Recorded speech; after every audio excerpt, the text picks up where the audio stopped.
All India Radio presents Morning News.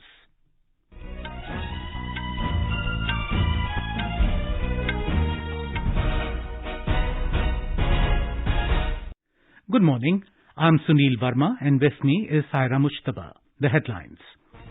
Prime Minister Narendra Modi to inaugurate Purvanchal Expressway at Karwal Khiri in Sultanpur district of Uttar Pradesh today. Prime Minister to address event marking first Audit Divas at CAG office premises in New Delhi this morning. Centre to release over 95,000 crore rupees as tax devolution to states this month. India allows quarantine-free entry of fully vaccinated foreign travellers from 99 countries. India's COVID vaccination coverage crosses 113 crore mark.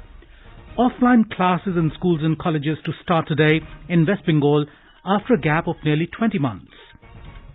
Centre extends ban on fugitive Islamic evangelist Zakir Naik's NGO Islamic Research Foundation for 5 years.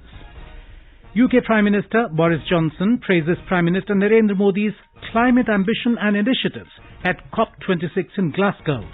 And 6th edition of Indo-France Joint Military Exercise Ex-Shakti 2021 begins at French port town of Fréjus.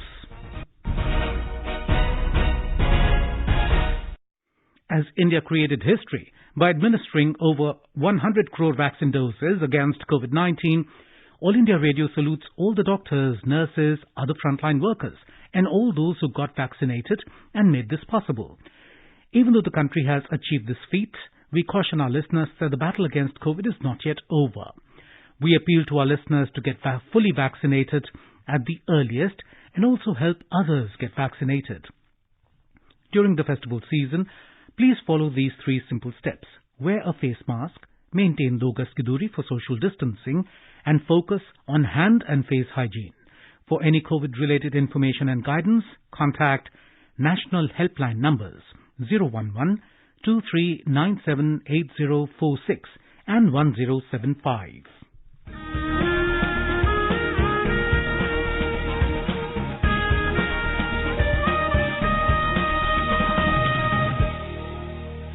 As our nation celebrates the 75th year of independence, a series of events is being organized by the government as a part of Azadi Ka Amrit Mahotsav. To commemorate the occasion as a Jan Utsav, All India Radio News brings its listeners a special quiz on India's freedom movement and its glorious history.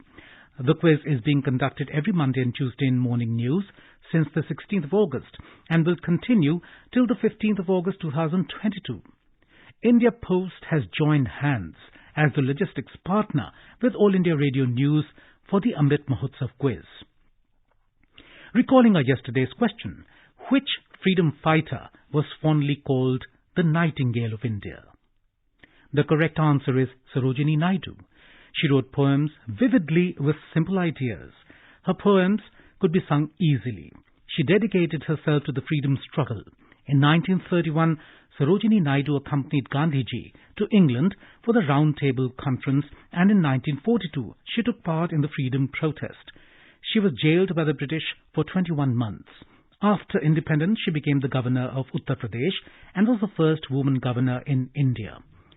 AIR News got an overwhelming response from its listeners across the world, and the one lucky winner of the quiz is Saurav Kumar from Tughlakabad, Southeast Delhi. Hello everyone, मेरा नाम सौरभ कुमार है और मैं दिल्ली से हूँ। मैं आकाशवाणी समाचार को बचपन से सुनता आ रहा हूँ और मैं इसे प्रतिदिन सुनता हूँ। मैं आकाशवाणी समाचार का धन्यवाद करना चाहता हूँ कि आजादी के अमृत महोत्सव के उपलक्ष्य में उन्होंने इतने ज्ञानवर्धक कार्यक्रमों का आयोजन किया है। मैं आकाशवाणी को भी एक बार फिर से धन्यवाद करना चाहता हूँ कि उन्होंने मुझे आज का विजेता चुना है। And now coming to our 28th question of the Amrit Mahotsav quiz in English. The question is, name the calligrapher who hand-wrote the original Constitution of India. To repeat, name the calligrapher who hand-wrote the original Constitution of India. Listeners can send their responses to the question over WhatsApp on 8826546262. That is 8826546262, or through email on Amrit Mahotsav quiz at prasarbharati.gov.in. Amrit Mahotsav quiz at prasarbharati.gov.in. And now news in detail. Prime Minister Narendra Modi will inaugurate Purvanchal Expressway at Karwal Khiri in Sultanpur district of Uttar Pradesh around 1:30 p.m. today. After the inauguration, Mr. Modi will also witness an air show by the Indian Air Force on the 3.2-kilometer long airstrip constructed on the expressway in Sultanpur district to enable landing and takeoff of Indian Air Force fighter planes in case of emergency. The Prime Minister will also address a public rally after the inauguration. The Purvanchal Expressway is 341-kilometer long. It starts from village Chaudsarai, district Lucknow, located on Lucknow-Sultanpur Road, NH 731, and ends at village Haidaria, located on National Highway number 31, 18 kilometers east of UP-Bihar border. Prime Minister Modi had laid the foundation stone of this expressway on the 14th of July 2018 in Azamgarh. Mr. Modi had described the occasion as the start of a new chapter in the development journey of Uttar Pradesh. इस सड़क के बनने के बाद दिल्ली से गाजीपुर की दूरी भी कई घंटे कम हो जाएगी और वो घंटों तक लगने वाला जाम, वो बर्बाद हो रहा पेट्रोल और डीजल, वो पर्यावरण को नुकसान, ये सारी बातें एक्सप्रेस वे बनने के बाद बीते हुए कल की बात बन जाएगी। और सबसे बड़ी बात, इस क्षेत्र के लोगों का समय बच जाएगा और ये बहुत बड़ी बात हो। यहाँ का किसान हो, पशुपालक हो, मेरा बुनकर भाई हो, मिट्टी के बर्तनों का काम करने वाला हो, हर किसी के जीवन को ये एक्सप्रेस वे नई दिशा देने वाला है, नई गति देने वाला है। Our correspondent has filed this report on the significance of the Purvanchal Expressway. The journey from Ghaziabad to Ghazipur can now be covered in less than 12 hours, which is faster than even Rajdhani Express. People of eastern Uttar Pradesh and Bihar who are living in Delhi NCR can travel through Yamuna Expressway, Agra Expressway and now on Purvanchal Expressway to reach their destinations early. The 341-kilometer long expressway will give impetus to the development of the region, with the fruits, vegetables and other agro products will be reaching to the market easily. Purvanchal Expressway does not have stones installed on the slopes on either sides of the road except on the banks of the river or in the water areas. In their place, beehive-like geocells made of plastic have been used. In order to increase the quality of the road, instead of normal bitumen, rubber pieces mixed with crumb rubber modified bitumen have been used. Besides, rubber bitumen mixed with polymers has also been used in some places. Rubber and polymers do not allow water to stand, due to which the road does not deteriorate quickly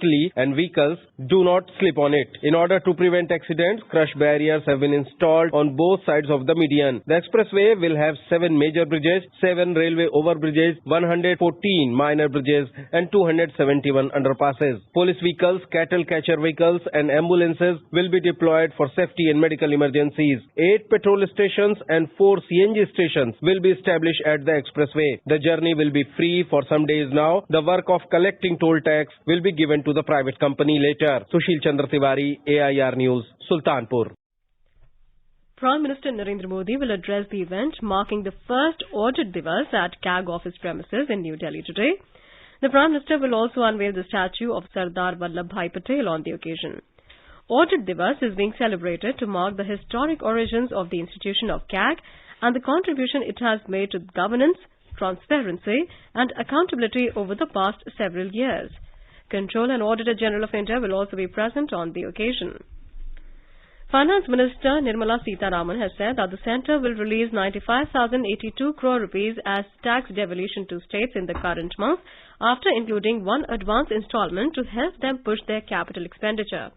Briefing media in New Delhi after interacting with Chief Ministers, Deputy Chief Ministers, Finance Ministers of states and Lieutenant Governors of Union Territories, Ms. Sitharaman said, with this, the states will have more money and they can consider spending it for infrastructure creation.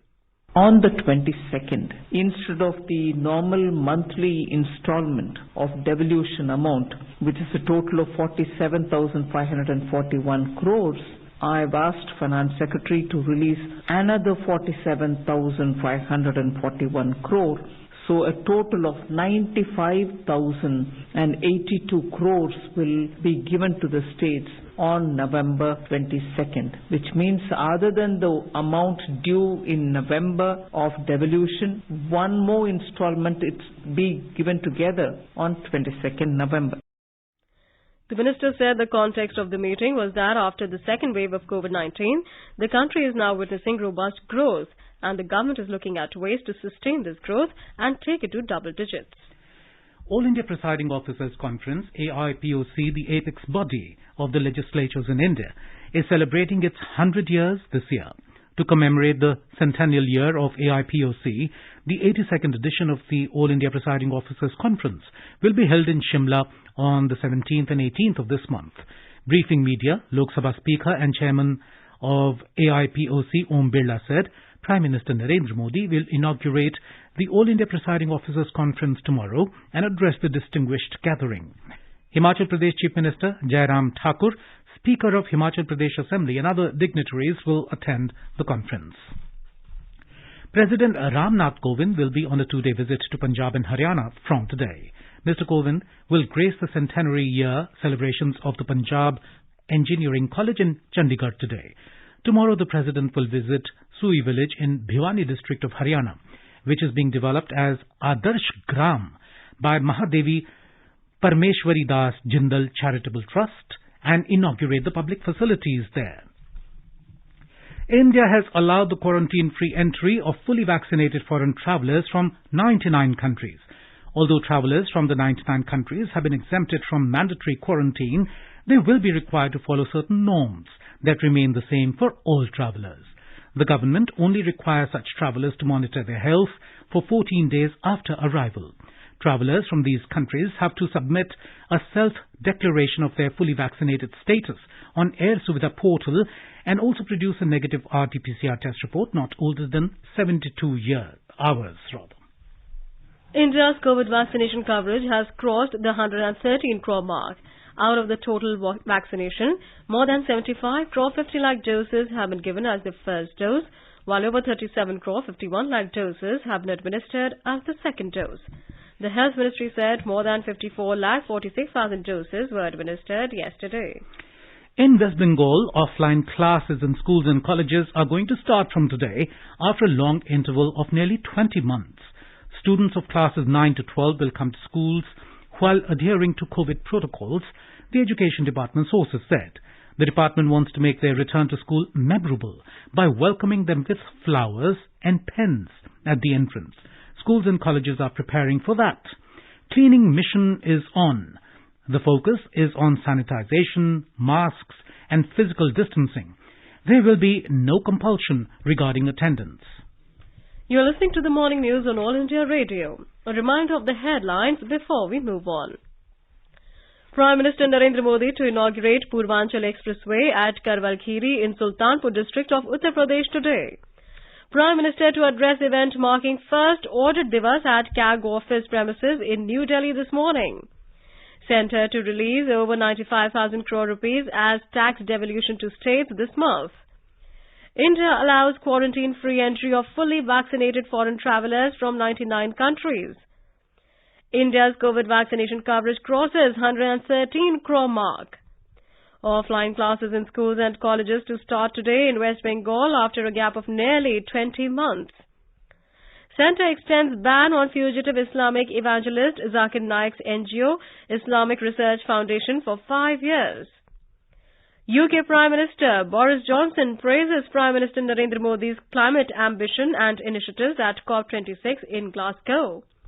And 6th edition of Indo-France Joint Military Exercise Ex-Shakti 2021 begins at French port town of Fréjus. For quick news updates around the clock, follow us on our Twitter handle at AIR News Alerts. The centre has extended the ban imposed on fugitive Islamic evangelist Zakir Naik's NGO Islamic Research Foundation, IRF, for 5 years. The Home Ministry in a notification said the IRF has been indulging in activities which are prejudicial to the security of the country and have the potential of disturbing peace and communal harmony and disrupting the secular fabric of the country. IRF was first declared an unlawful organization under the Unlawful Activities Prevention Act 1967 by the government in November 2016. The notification said the centre is of the opinion that the IRF and its members, particularly the founder and president Zakir Abdul Karim Naik, alias Zakir Naik, has been encouraging and aiding its followers to promote or attempt to promote on grounds of religion, disharmony or feelings of enmity, hatred or ill will between different religious communities and groups which are prejudicial to the integrity and security of the country. The 6th edition of Indo-France Joint Military Exercise, Ex-Shakti 2021, is being conducted at the French port town of Fréjus. The 12-day-long bilateral exercise, which began yesterday, will conclude on the 26th of this month. Defence Ministry said Exercise Shakti will focus on counter-terrorism operations in the backdrop of semi-urban terrain under UN mandate with an aim to enhance military cooperation and interoperability between the two armies. UK Prime Minister Boris Johnson has praised Prime Minister Narendra Modi's climate ambition and initiatives at COP26. Prime Minister Johnson said at COP26, India came up with some really impressive stuff on decarbonising their power sector, decarbonising their economy by 2030, and actual commitments, the solid commitments that India made, are real. Mr. Modi is actually producing on his One Sun, One Grid, One World, he added. Around 200 participating countries adopted the Glasgow Climate Pact at the end of the 26th session of COP26 to the UN Framework Convention on Climate Change on Saturday. They signed a global deal to try to halt runaway global warming after 2 weeks of painful negotiations, but fell short of what scientists say is needed to contain dangerous rise. And now let's listen to our special program, Azadi Ka Safar, highlighting the importance of the day during the freedom struggle. Azadi Ka Amrit Mahotsav.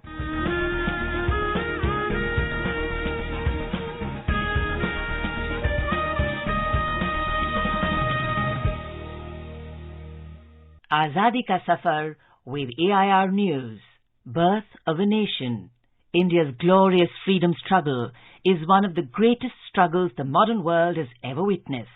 AIR News brings you a glimpse of this struggle every day.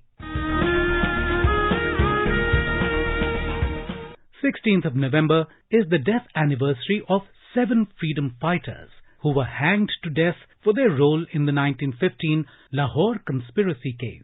They were Kartar Singh Sarabha, Vishnu Ganesh Pingle, Bakshish Singh, Jagat Singh, Suren Singh, Ishar Singh and Harnam Singh.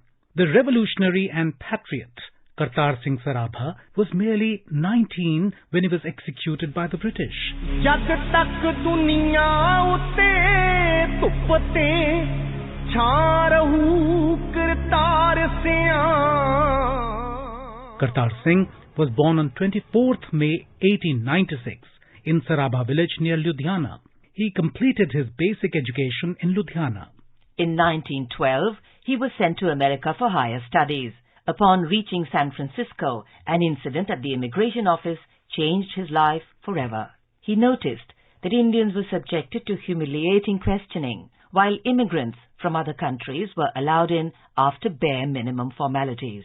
This infuriated the young boy, and he started questioning the existence of British rule in India.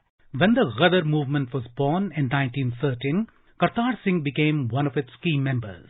He was made in charge of the Punjabi edition of Ghadar, the party mouthpiece. The newspaper highlighted the atrocities of the British and fueled revolutionary ideas among overseas Indians. Soon, World War I broke out, and members of the Ghadar party decided that it was time to shift base to the homeland and mobilize the countrymen. On September 15, 1915, Kartar Singh left for India. He met well-known revolutionary Rasbihari Bose in Benares and informed him of the arrival of 20,000 members and workers of the Ghadar party and plans of the revolution. Unfortunately, the British got wind of these plans and launched a massive operation to apprehend them. Several members were arrested, but this did not deter Kartar Singh from planning ahead. he went about preparing the base for the revolution in Punjab. He focused on mobilizing Indian soldiers in the British Army to join the movement, especially cantonments of Meerut, Agra, Banaras, Allahabad, Ambala, Lahore and Rawalpindi, and simultaneously set up a small-scale arms manufacturing unit in Ludhiana. The date for revolt was set for February the 21st, 1915. A plan was made to attack cantonments of Miamir and Firozpur, whereas Ambala was prepared for a mutiny. Meanwhile, the British reacted swiftly and arrested a number of revolutionaries. Kartar Singh, however, managed to evade arrest. The promised revolution did not come to fruition. Refusing to give up, Kartar Singh made a last-ditch desperate attempt on March 2, 1915 to rouse the Indian soldiers in Sargodha and incite the soldiers to mutiny. This time, a soldier got him arrested. He was sent to trial with the other members of the Ghadar party at Lahore in what came to be called the Lahore conspiracy case. Kartar Singh and many others were tried in the Lahore conspiracy trial in April 1915 for their roles in the February plot. When questioned about his role, Sarabha was defiant, stating that it was his duty to get Indians to rebel against the British. Sarabha was executed at the Lahore Central Jail on 16th of November 1915. Bhagat Singh always used to keep Sarabha's photo in his pocket. India will always cherish the memory of its hero, Shaheed Kartar Singh Sarabha.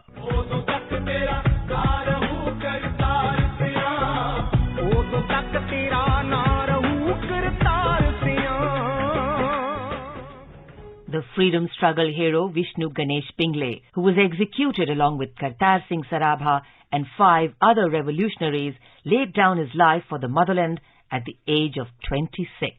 He was born in Talegaon, Dhamdheri village of Pune district on January 2, 1889. After completing his schooling, Pingle went to Washington and got a degree in electronic engineering. During his stay in the US, he came in contact with revolutionaries such as Lala Hardyal, Kartar Singh Sarabha and Pandit Kanshiram and became an active member of the Ghadar party. Pingle used his engineering skills in making bombs for the party. After coming to India, he started revolutionary activities in Punjab and maintained secret contacts with revolutionaries including Ras Bihari Bose and Sachindranath Sanyal. During World War I, the Ghadar party planned an armed uprising against the British. They arrested Pingle from Meerut cantonment on March 24, 1917, with 18 live bombs and other explosive material. He was hanged to death in the Lahore Central Jail on November 16, 1915. That brings us to the end of this episode of Azadi Ka Safar with AIR News. See you in the next episode tomorrow.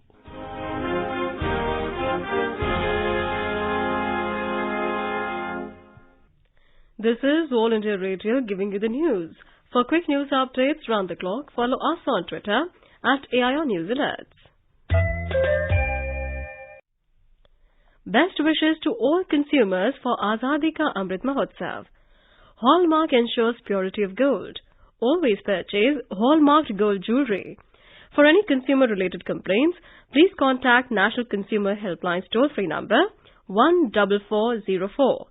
Issued in public interest by Department of Consumer Affairs, Government of India, Jago Grahak Jago. In Kerala, heavy rains continue to lash various districts. Widespread damage is being reported from across the state. More from our Thiruvananthapuram correspondent. Yellow alert has been declared in 8 districts today. 2 more deaths were reported last day in rain-related incidents and 1 person went missing in Ponnani. Authorities declared holiday for all education institutions in Alappuzha, Pathanamthitta and Kollam districts today. Over 4,300 people have been relocated to 151 relief camps in the state so far. Met Department forecasts heavy rains in the state today. Mayusha for AR News from Thiruvananthapuram. Today is National Press Day. The day is observed on the 16th of November every year to commemorate a free and responsible press. It was on this day the Press Council of India started functioning as a moral watchdog to ensure that the press maintain high standards and is not fettered by any influence or threats. Press Council of India has organized a seminar on who is not afraid of media to mark the occasion. Jaipur is fully geared to host its first international cricket match in 8 years tomorrow. India will take on New Zealand in the first T20 international of the 3-match series at the Savai Man Singh Stadium in the Pink City. The match will start at 7 p.m. tomorrow. And now let us take a look at the weather forecast for today. Srinagar will have mainly clear sky. Temperature will hover between -1 and 14 degrees Celsius. Jammu will also have mainly clear sky. Leh is likely to witness mainly clear sky. The minimum and maximum temperatures will hover between -7 and 8 degrees Celsius. Gilgit will have mainly clear sky.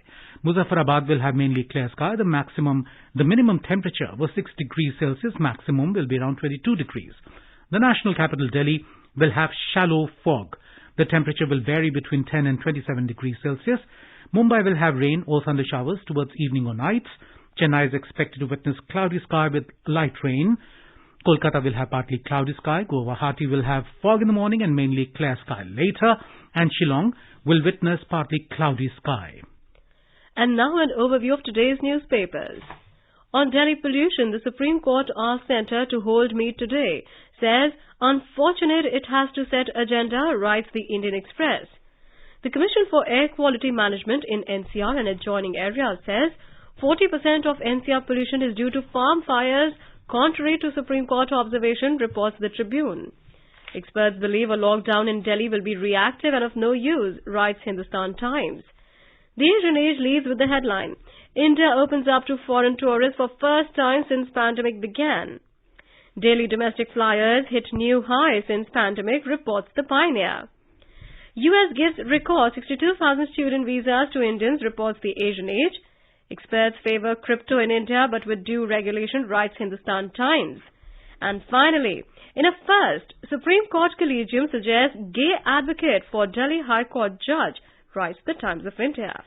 Before we end the bulletin, a reminder of today's question of the Amrit Mahotsav quiz. The question is, name the calligrapher who handwrote the original Constitution of India. That is, name the calligrapher who handwrote the original Constitution of India. WhatsApp your response on 8826546262. That is 8826546262. Or through email on amritmahotsavquiz@prasarbharati.gov.in. Amrit Mahotsav quiz @prasarbharati.gov.in. Celebrate 75 years of India's independence by participating in Amrit Mahotsav quiz with AIR News. And now, before we end the bulletin, the headlines once again. Prime Minister Narendra Modi to inaugurate Purvanchal Expressway at Karwal Khiri in Sultanpur district of Uttar Pradesh today.